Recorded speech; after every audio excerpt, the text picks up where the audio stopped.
Track 12, Listening Part 4, Worksheet 3. For each question, choose the correct answer. Look at questions 1 to 6 now. You have 45 seconds.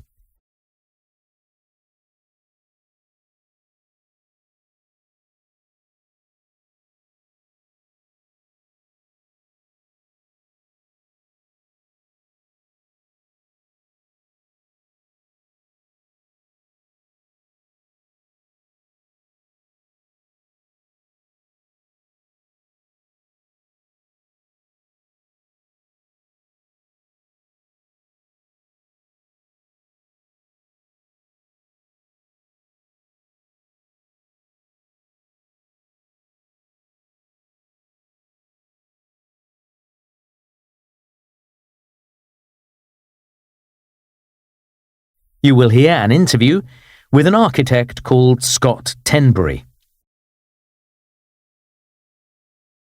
Scott Tenbury, you're an architect and you've lived in some interesting buildings for research. Tell us about the one in Japan. I had what's called a capsule in an apartment block. It was one tiny room. I had to be creative and use interesting ways of getting everything I needed into the space.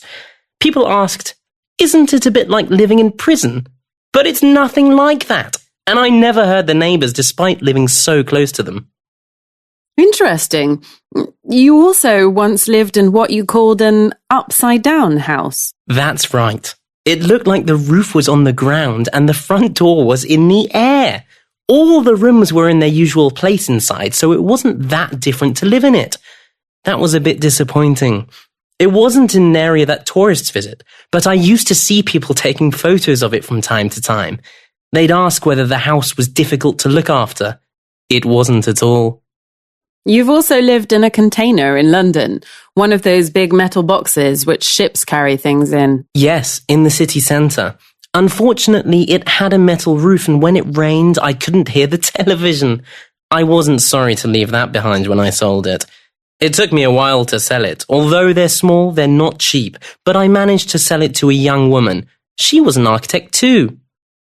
Have you always lived in cities? Yes, they're wonderful. It's great watching all those people living their lives, doing similar things in different ways.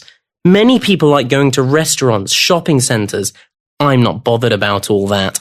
I work from home, so could live anywhere, but I love cities. What are you designing at the moment? I'm working on my water building, trying to make a box which appears to float on the water. That's going well. People have been building on water for centuries, so there are no difficulties there.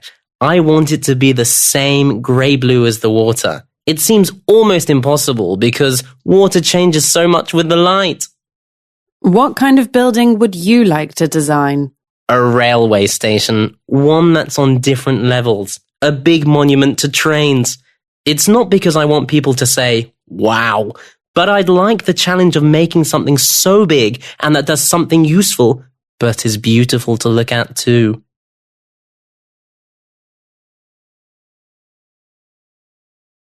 Now listen again.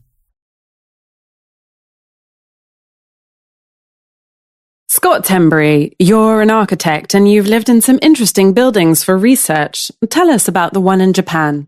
I had what's called a capsule in an apartment block. It was one tiny room. I had to be creative and use interesting ways of getting everything I needed into the space. People asked, "Isn't it a bit like living in prison?" But it's nothing like that, and I never heard the neighbours despite living so close to them. Interesting.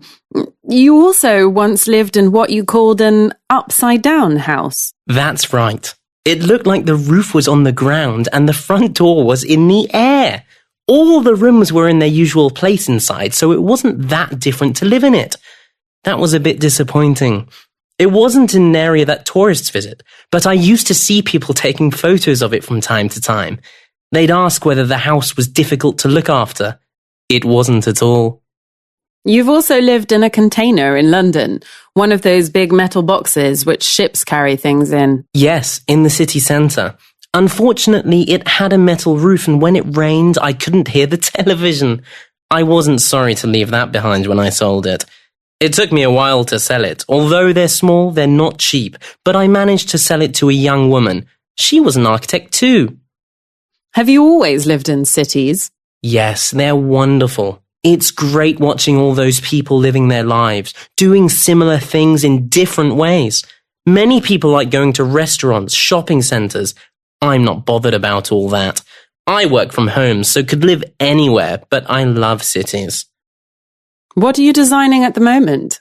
I'm working on my water building, trying to make a box which appears to float on the water. That's going well. People have been building on water for centuries, so there are no difficulties there. I want it to be the same grey-blue as the water. It seems almost impossible because water changes so much with the light. What kind of building would you like to design? A railway station, one that's on different levels, a big monument to trains. It's not because I want people to say, wow, but I'd like the challenge of making something so big and that does something useful, but is beautiful to look at too.